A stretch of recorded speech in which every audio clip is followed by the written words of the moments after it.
Built back in 1907, the old Santa Clara Relief Society house still stands today on Santa Clara Drive. It's one of only a handful of original buildings left in the old Swiss town. The guy that owned the property owned the house next to it. He sold that property where the Relief Society building is for $50. The sisters, the Relief Society ladies, sold quilts. They did whatever they had to make the money to pay that off and to build the building. The men helped build it, so they didn't have labor involved, but they paid it all back. In 2 years it was debt-free. Stories handed down from past generations say it was used for many things. But Mom said they used it for almost like a first aid place. So if somebody was sick or if somebody died, they used it to take care of bodies. When I was younger, it was a post office.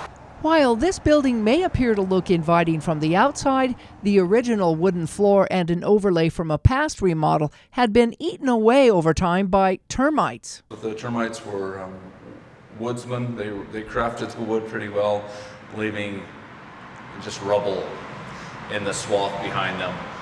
The floor system in certain areas was very weak, untrusting to walk upon, so it needed to be removed and rebuilt.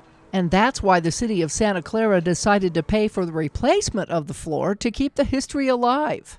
The termite damage was along the perimeter walls, but all through the floor system.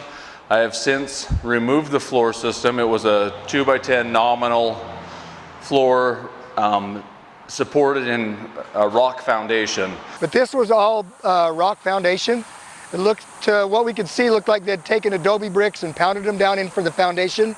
And then they actually cut stone and laid them on top of those rocks and then laid the floor joists in between those stones. So that's what they used to separate it and hold the floor joist vertical. And then they put some stones down the middle to hold the span a little more solid, and then they covered it up with wood. At a total cost of around $10,000 to $12,000, contractors were hired to take out the old rotted floor, prepping to put in a new one. When contractors removed all of the wood, they found a huge hole in the center of it. And then we just poured a grout mix in the big void of the floor, and then come back and pour the rest of the top layer. Tyson from the pumping company came in and slurried it about a week and a half ago. Instead of running 20 yards of dirt in with the wheelbarrow to try and save the building and wear and tear on the doors and stuff, we just slurried it in, which gives you a great foundation for the topping coat that we put in today. The city street was temporarily barricaded off as the entire finishing process took about 2 to 3 hours. Those who worked on this project were grateful to be a part of restoring and preserving this historic building that so far has stood the test of time. The life of the building, to make it a little more historical for future generations to see it, than to have it be torn down like most of them in the future that's been torn down. Well, there's a rich heritage here, and I think that's the backbone of Santa Clara City, and to preserve this is very rich in the community and something that many of the original townspeople really bond to. The Santa Clara Museum holds the stories of many of the old buildings that still remain.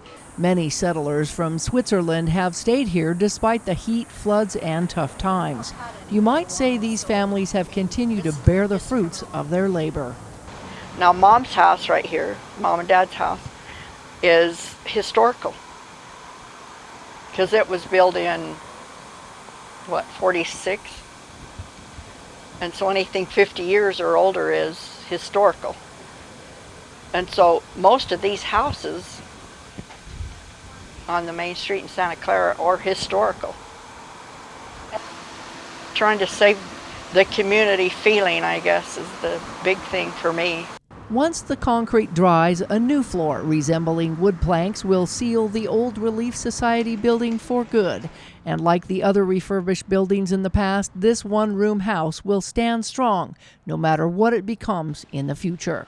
And especially the fortitude of the people that lived here. Like today, it's going to be 112 degrees.